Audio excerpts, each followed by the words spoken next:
Picture a tropical island, straight out of a fantasy novel. Real, venomous dragons stalking through the dense underbrush. Rats the size of large dogs scurrying across the humid forest floor.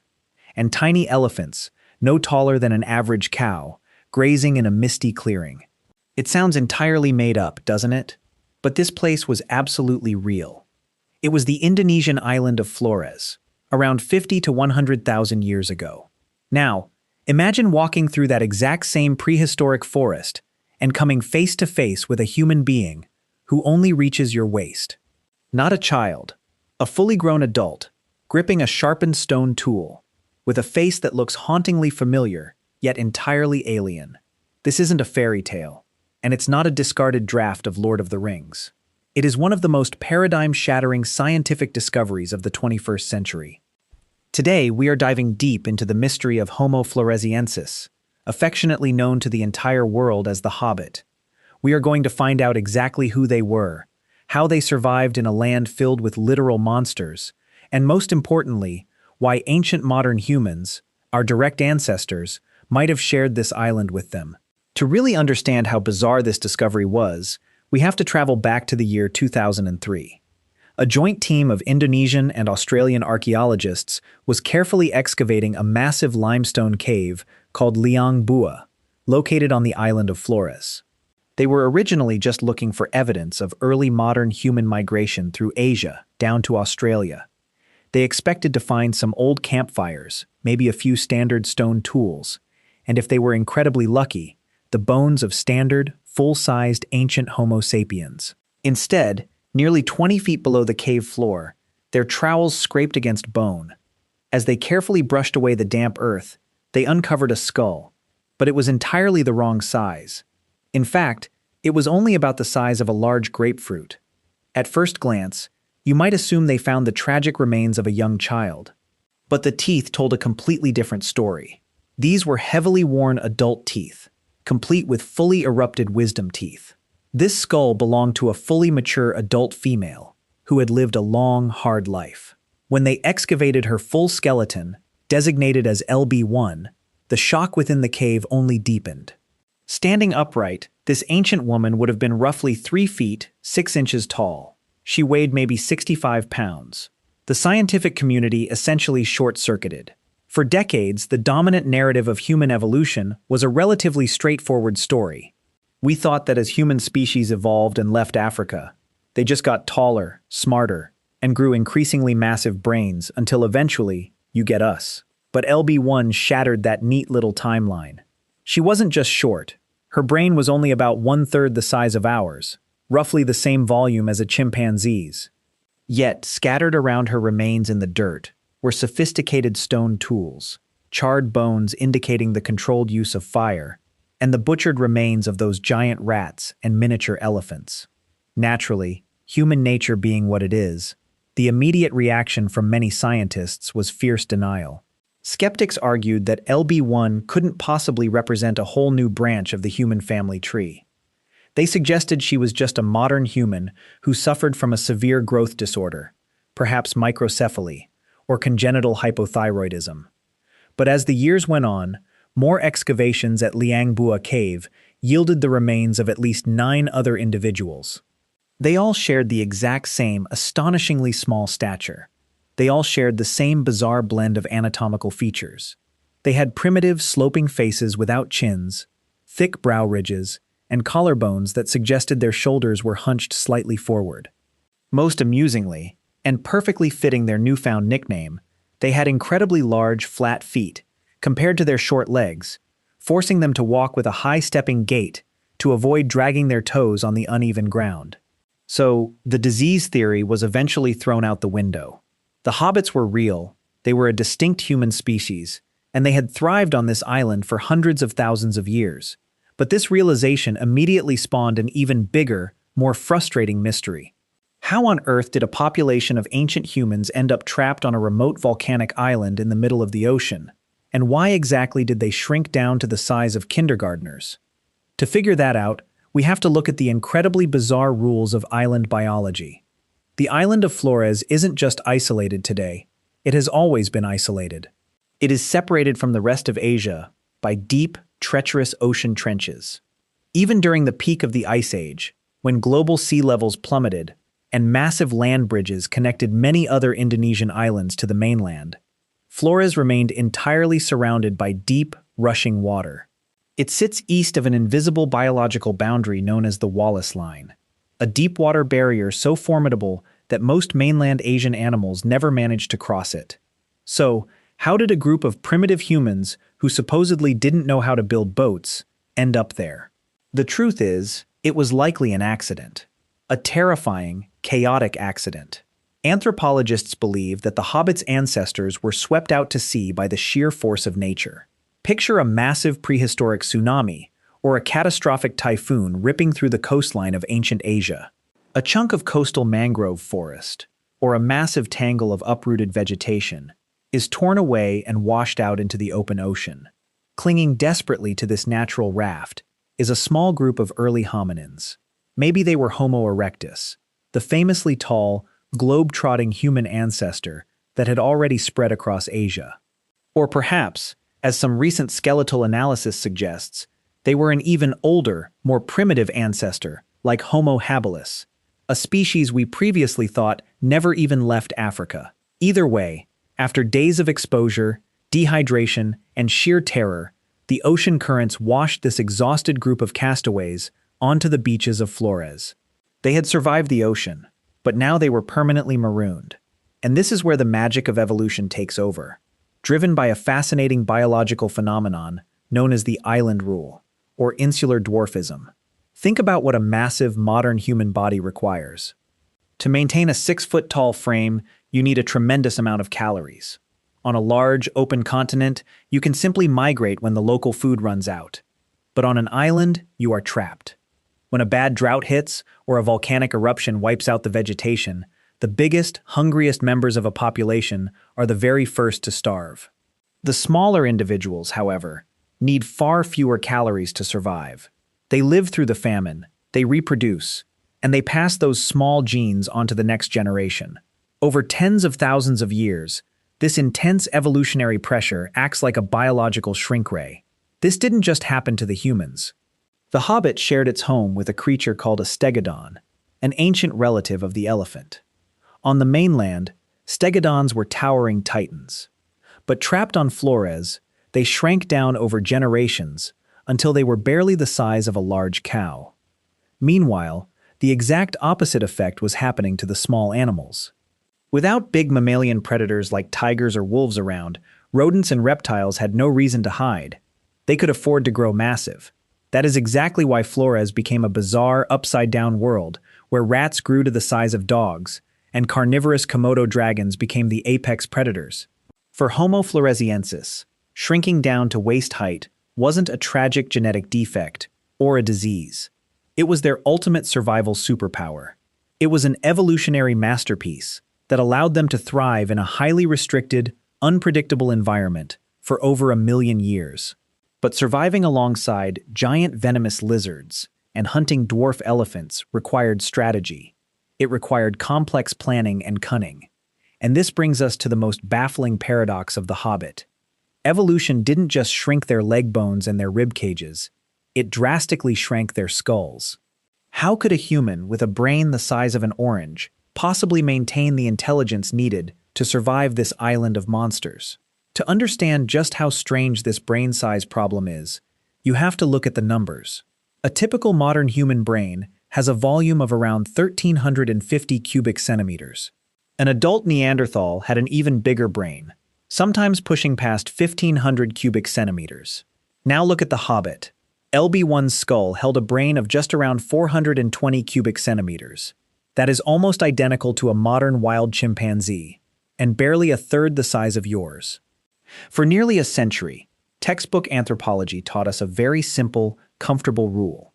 Brain volume equals cognitive horsepower. We believed that to build complex tools, to orchestrate group hunts, and to outsmart dangerous predators, a human brain had to cross a critical size threshold. If your brain stayed the size of an orange, you stayed an ape. If your brain blew up to the size of a melon, you built civilizations. The Hobbit took that entire theory, crumpled it into a ball, and tossed it into the nearest active volcano. When archaeologists dug through the layers of sediment in Liangbua Cave, they didn't just find primitive, crude rocks that looked like they had been smashed by accident. They found hundreds of finely crafted stone blades, flakes, points, and microcores. These weren't simple hand axes. They were deliberately shaped tools, requiring multi-step planning, high motor control, and an understanding of fracture mechanics.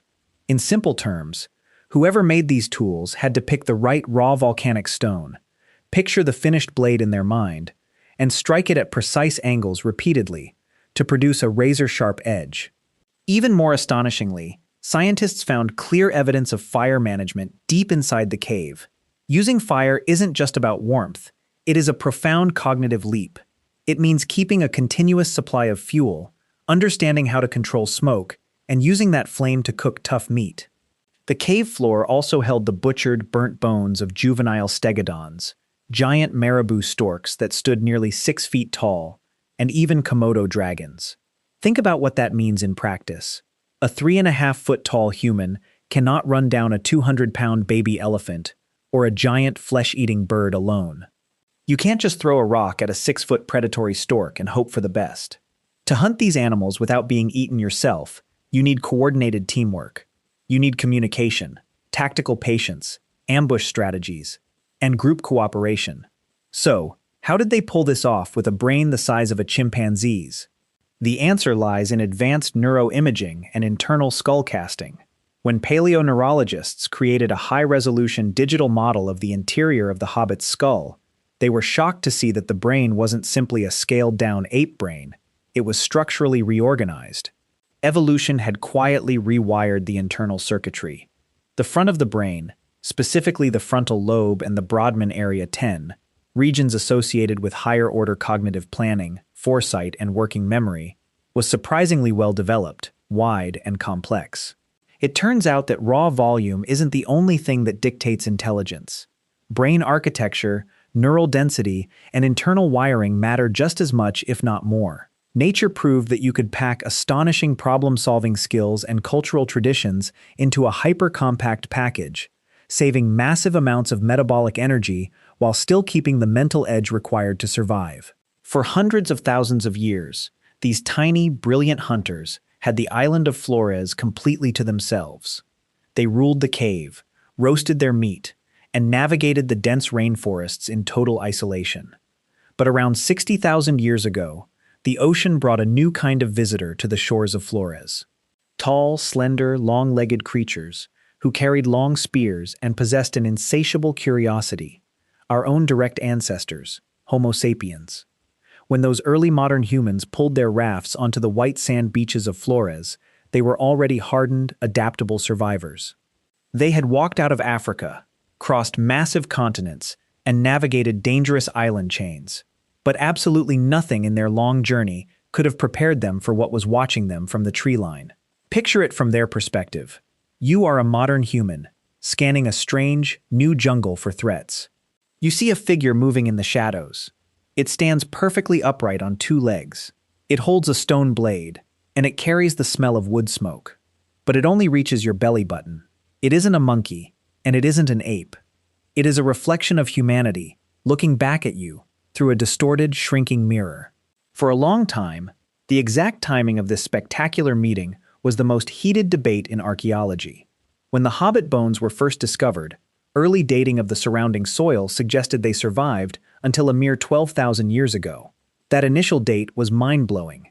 It meant Homo floresiensis was still hunting giant rats, while humans in other parts of the world were inventing agriculture and domesticating dogs. But science is a constantly self-correcting process. A few years later, more rigorous geological dating techniques applied directly to the cave sediments revised that timeline. It turns out the youngest Hobbit bones in Liangbua actually date to roughly 50,000 years ago.